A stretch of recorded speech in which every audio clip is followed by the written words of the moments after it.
first and foremost, as y'all heard, Pete Rock, the legendary Pete Rock, right? What was that like, first and foremost, putting this project together with the legendary Pete Rock? Shit, man. Like, initially, the first two to, let me say I'm gonna stretch it and say the first 2 to 5 records.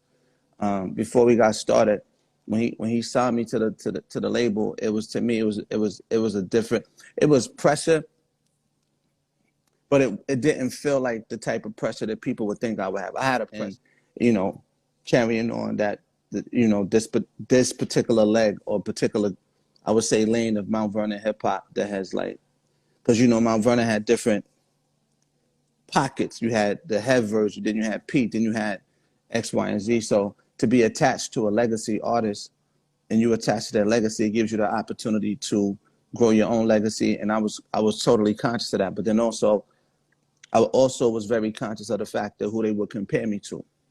Right. Right, because of what they built, because of what him and CL have built. And people don't know, I met Pete through CL years ago.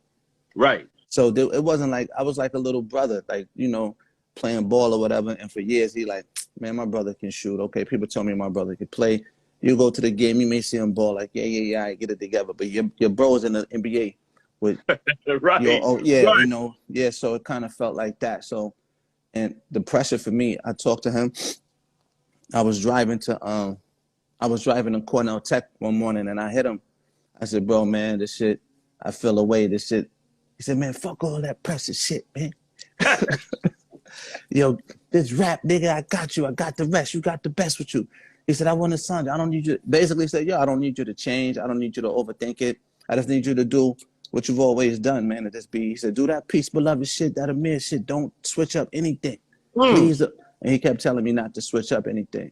I saw, you know, I need you to be who you are. And to me, that was important. That was like beyond the battery to put in, you know, somebody's back to tell them, right. You know, to move forward, especially with the, you know, the state of things that we were in, you know what I mean? So for me, once he gave me that conversation, you know, it really, really propelled me to start writing. But then we go through, like you said, what was the process like? So the first 2 to 5 records and recording,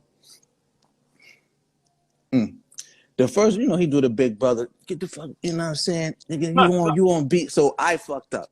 Not the verses. This is whatever. I know people going. So I fucked up because when I sent over, I had did some of the preliminary pre-recordings, but then I had to go back to sit with him and Jamie and re-record the vocals. So when I sent some of the stems, I didn't send the stems properly. So that was strike one off the top. It was chewing me up.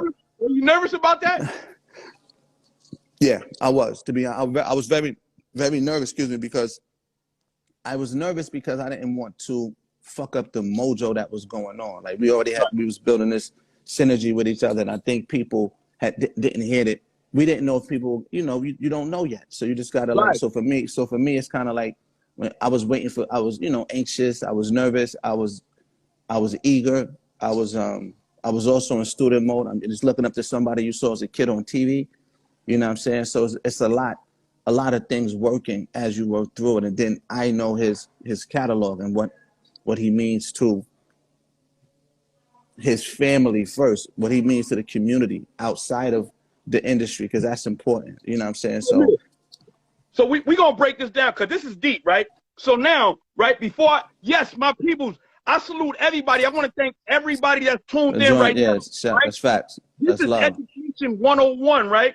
So, you know, the album, first of all, I'm gonna just break this down real quick. See, so now I meet you character-wise. I look at the character, right? I hear the music. But now I say, okay, character. Then you tell me the album was 21 grams. So surfacely, child, how are you? Surfacely, when I hear 21 grams, I was thrown off. Yeah, right? I was as you should. That was the purpose. That was the purpose. Right. I was like, hold up. But I said, nah, man, let me tune in. The amalgamation, right? Now the amalgamation. I like the terminology. Come on, man.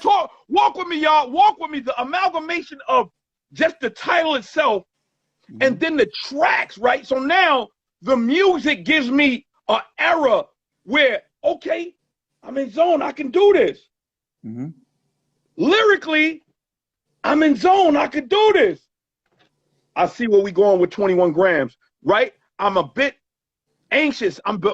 Now I'm like, it's imperative that I find out. I'm not gonna call him on the phone and ask about 21 grams. We're gonna get on here and we're gonna get it. Let's get back to 21 grams, the title. Yes, please break that down. So when I made one, so originally he wanted to name it like Soul Boy or some other name, and I was like, nah, I don't really. It was hard to tell somebody. I said, P, I don't really like that name. He said, oh, you don't like? Well, find a name then, my nigga. I said, all right, cool. So I went home that night. I was recording, and I was watching Vice TV. Right. And it was a show that might have came. I don't know where it came from. It came across the screen, and the lady started talking about 21. She talked about it, 21 grams, and what it was like. Yo, it was an experiment done in the early 1800s, late 1800s, early 1900s, about when how much did the human soul weigh?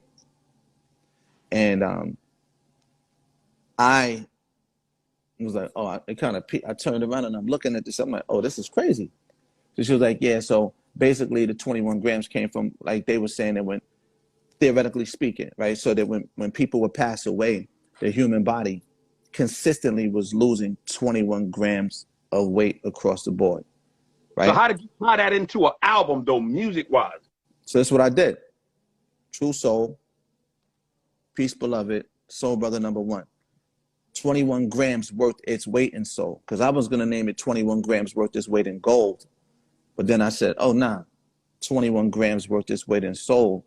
Get it. It flows right into what, I mean, you know, the sound that we are curating here at you know, at True Soul itself. So I was like, oh, so, and then the weight of the soul worth its weight in soul. Then it started to take on its own meaning, which it kind of just flowed into everything. Everything started to make sense. Smell what we cooking, y'all. I need y'all to follow suit. This brother is deep as you stay. See, here's the greater thing, right? Once again, as a musician, I'm gonna call him a musician, right? Because his ball game, his pen game, the intellectual is so far and beyond. You dig? So, you know, a lot of times artists, and I'm not saying all, I'm not saying some, but you know, sometimes their titles, their cadence, their everything, sometimes it's not in sync, and it's all right. You know, we're in a different world. Everything, you know, they have a reason. They have a definition far and beyond. But the fact that he broke that down, and yeah, Chauncey, that was deep, right? The fact that he was able to give you clarity and reference it was a beautiful thing. And if you notice, everything was in sync. You know, the greater thing was to make sure that the team felt comfortable across the board with the title. And there you have